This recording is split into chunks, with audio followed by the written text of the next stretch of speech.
Hello, this is Alexander A. Manzoni with the fourth chapter of the Spokane story. Fifth take.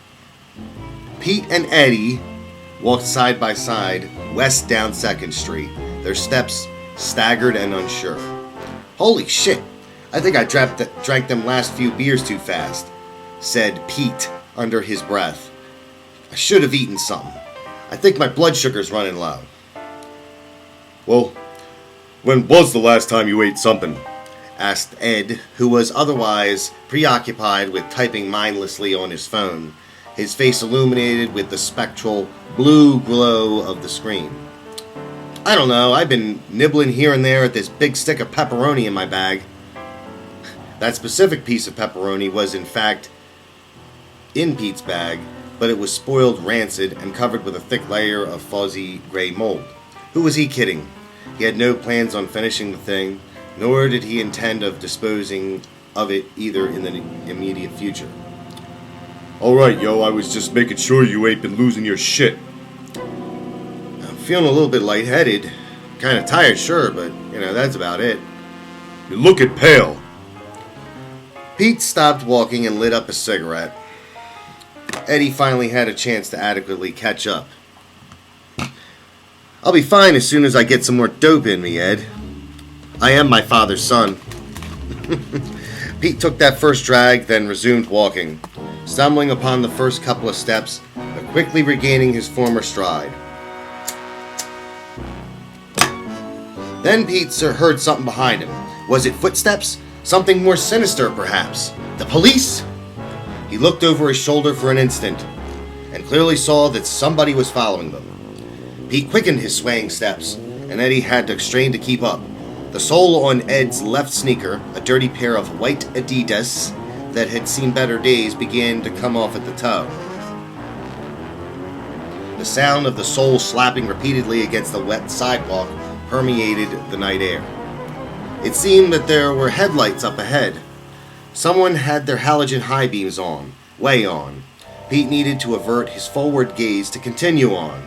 All he could see were blinding, brilliant lights trailing prismatic colors of the visual spectrum.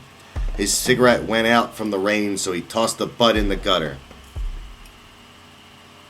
The alcohol and the stress of having been up for so long were finally getting to him. The slight electrical activity that remained in his brain loudly demanded an immediate infusion of major stimulants. Fucking high-intensity lights should be illegal, Pete thought, whilst his eyes poured forth rivulets of tears. Their movements took them past a number of car dealerships, gas stations, and a Russian Orthodox church at Lincoln and 2nd. Pete gazed hypnotically at the bizarre Cyrillic lettering.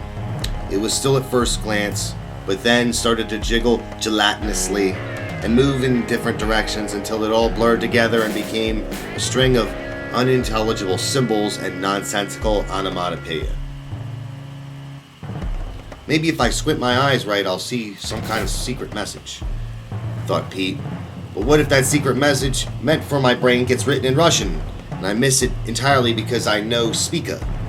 How would my subconscious be able to write in Russian to begin with? This was one of the innumerable little ways Pete would drive himself crazy. Pete! Hey, Pete! Ed said while frantically waving his arms in front of Pete's field of vision. Huh? Are you going to make it? Sure. You sure don't look like it. Why don't you get off my friggin' back, Ed? I'll tell you when I need help. Sometimes people are plain scared to ask for help. They're too proud to admit it. Well, you can go help those assholes. I'll make it. I've made it through much worse states than this. That was when Pete started to feel his stomach rejecting its liquid contents. He smacked his lips in protest of the foul taste creeping into his mouth and began to salivate for the first time perhaps since the end of last week. Then he doubled over, staggering and therefore stumbling into the street. Pete's steps had carried him in front of an ancient Ford farmer's truck full of rakes and hoes and assorted landscaping equipment. Pete's vision through a thick blurred fog still saw the red cherry of the shit-kicker's cigarette blasting toward him like a meteor, leaving a blazing hot trail of ash and sulfur with it. Upon future retellings of this story, Pete would say, "My life flashed right before my eyes, man. But this was totally untrue. It never happened. Truthfully, Pete wasn't even sure at what was going on in his head at the time. The only other witness to corroborate on this anecdote, Eddie, would later on say that Pete stood there like a goddamn stone-drunk deer in headlights, puking on himself. It was a crying fucking shame, you better believe it. So there Pete was, in the direct line of fire of a vehicle 2 to 3 times older than he, puke running down his shirt, into the plaid lining of his coat, mouth open, face reddened and streaming with salty tears, whilst the driver laid on his brassy horn. He had lost his hat. What the hell are you doing? Screamed Eddie as he lunged for Pete's hand to pull him back to safety. His grasp slipped at first on Pete's sweaty fingers. Eddie's heart sank as time slowed down. Out of the corner of his eye, Eddie could see a man wearing white studio headphones walking down the other side of the street with one arm down inside his shirt, laughing obscenely for what seemed to be no good reason at all. No good reason! Was the universe itself laughing at him, laughing at Pete's rapidly oncoming vehicular misfortune? And then everything went black. Pete's eyes popped open. He was lying on the curb amidst a pile of broken wine and sherry bottles.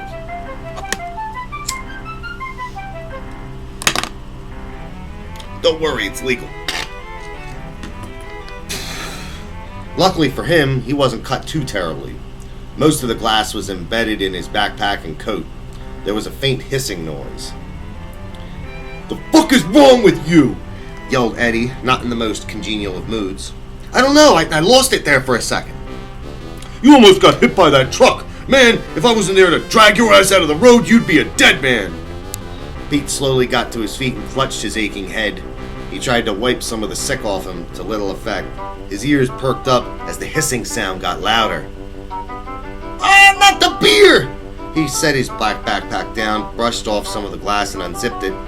What was unleashed was a deluge of foam spraying from minute cracks in the cans, although one can was completely flattened. Now only 2 beers remained between them both.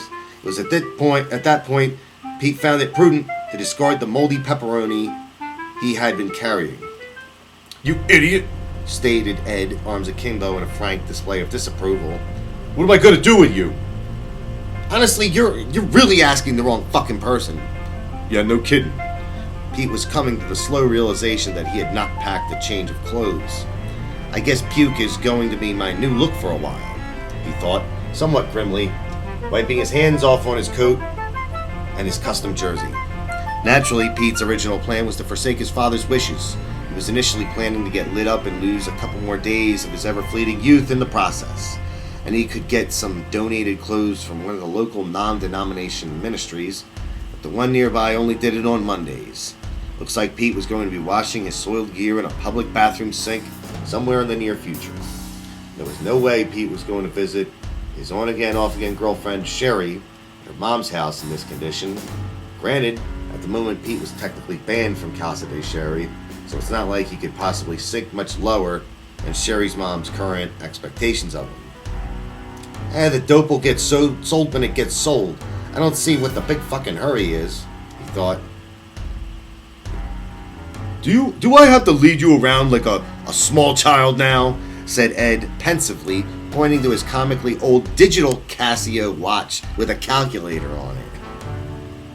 Sorry about that, muttered Pete, involuntarily biting his tongue from residual bruxia. Man, I hope your dude doesn't dick us around. I am in no mood for it. Me either. Me either. Is he trustworthy? Well, I wouldn't give him a baby to look after, but as far as shady characters you meet on the street downtown while drunk on a Friday night go, this guy seems relatively, honest and business-oriented. Oh, I bet he's a real professional then, said Pete with the most unsubtle hint of sarcasm. He reflected that he would have probably been better off going to the weed store, but they closed at 9 anyway.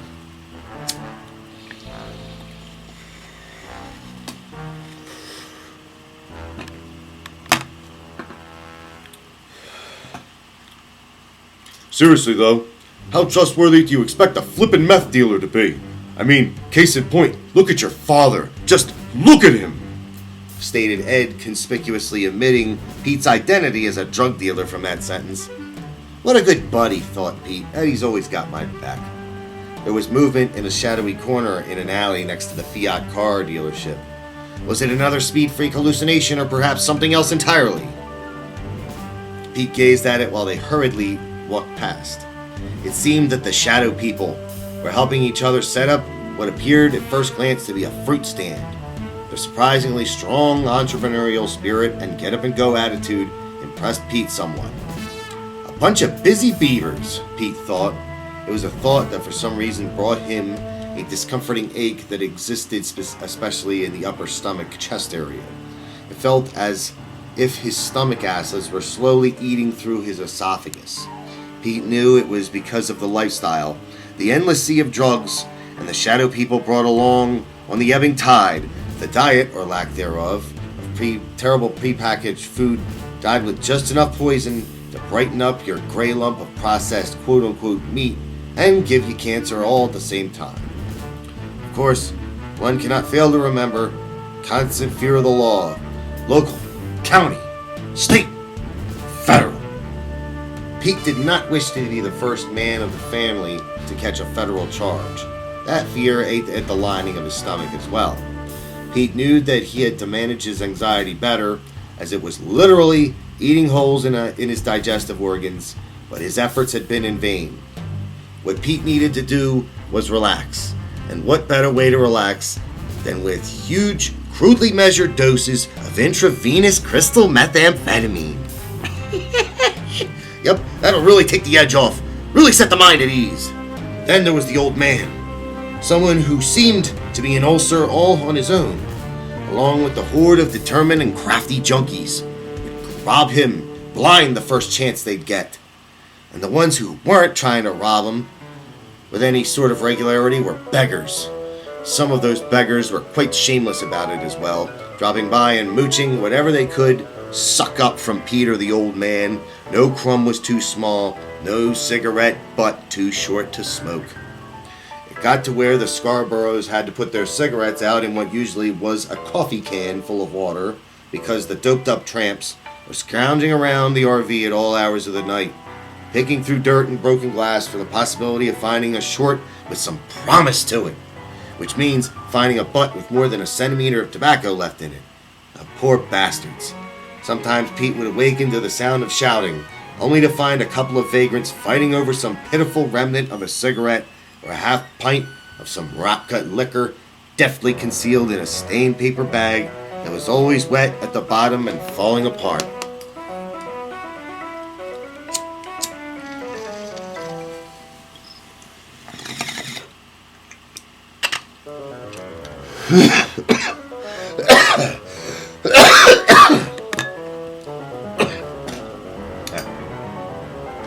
This raw fear was always growing with intensity.